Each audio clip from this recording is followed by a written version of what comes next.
Well, Fiddy spent a cold, wet night out in the out of the garage, and got something that took her place for the day, or at least for a couple days. And I'm gonna go run an errand, pick up some tools real quick in her, and then when we get back, we'll discuss that. So another benefit of the new cluster is I got temperature display of the transmission. The reason why I like that as a secondary is my odometer gauge here is on the cold side of the cooler, which is also past the transmission thermal unit. So the big difference between those two readings is one is basically the fluid going back to the pan, and the one is the internal temperature. Now, when it's really cold out, like it is this morning, it's 46 degrees.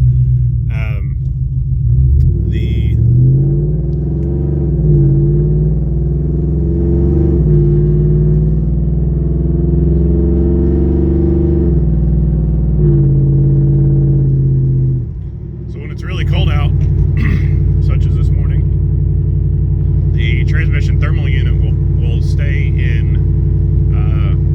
the heat cycle mode for a while, and basically we won't pump fluid out to the cooler at all, which is by design, is to help warm up the transmission faster. So here in a second we'll see the big difference between the two readings, that the transmission odometer gauge will still show it's cold, and the cluster side will show that we're warm. So just a good idea to know where the transmission temperature is at, especially on the colder mornings where it does take longer to warm up. Because I don't like beating on the truck when it's really cold. Obviously, I'm not afraid to beat on the truck, but drive it hard. But I like making sure everything's warmed up and happy before we, all the fluids are circulating and everything's nice and warmed up before we start getting on it too hard.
So after about 5 or 6 miles worth of driving, something like that, we're at 163 on the cluster, and we are still stone cold on the transmission.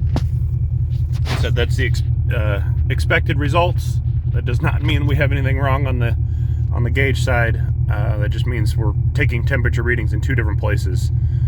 So more information is always better. But we're pretty well warmed up on the transmission, so I would feel comfortable making a pull on it. And then actually we are just now starting to move off of 100 just a touch, but like I said, there's about a 50-degree discrepancy between the two here, so just kind of showing you what I got.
damp and wet out too, so that definitely isn't helping traction on the summer performance tire. So we'll see what we can do. But you know, we make more power when it's cold and the air is nice and dense, but offset is we can't get traction. So.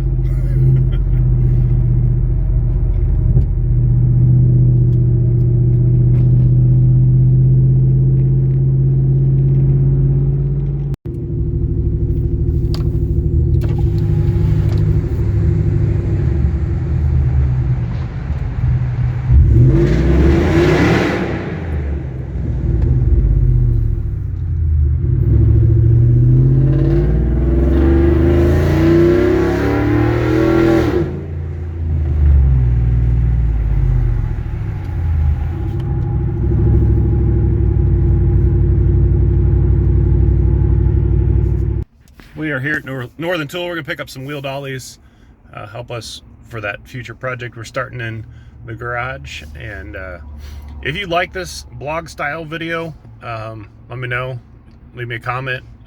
It's a little bit different than kind of my normal stuff, but yeah, I'm never against taking Fiddy out and running some video. So like I said, leave me a comment, thumbs up, something. Let me know that you're enjoying this type of content, and we can see what we can do to make some more of it in the future.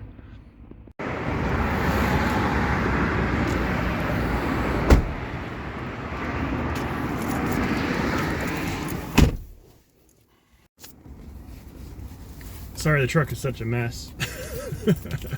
We got what we came for, so that's good. Can head back to the house and start playing in the garage.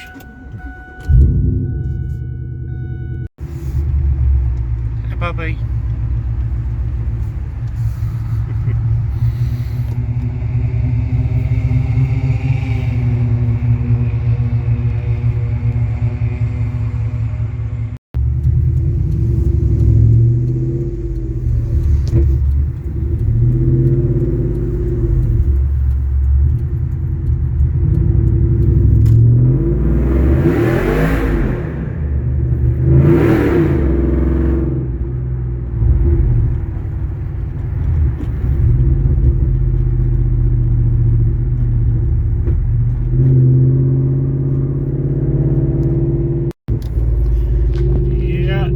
Fighting for traction still. It's probably about all we're going to get to do today.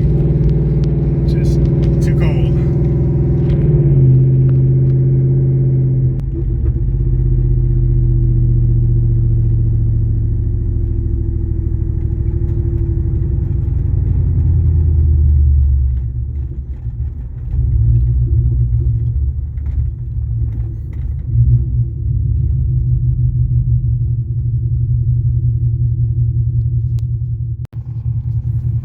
Nice looking trimmer here. I always like that dark blue on the new. And got a little bit of goldish yellow accents as well, but sharp looking truck.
Worked all day. I got the 5.3 somewhat built back together.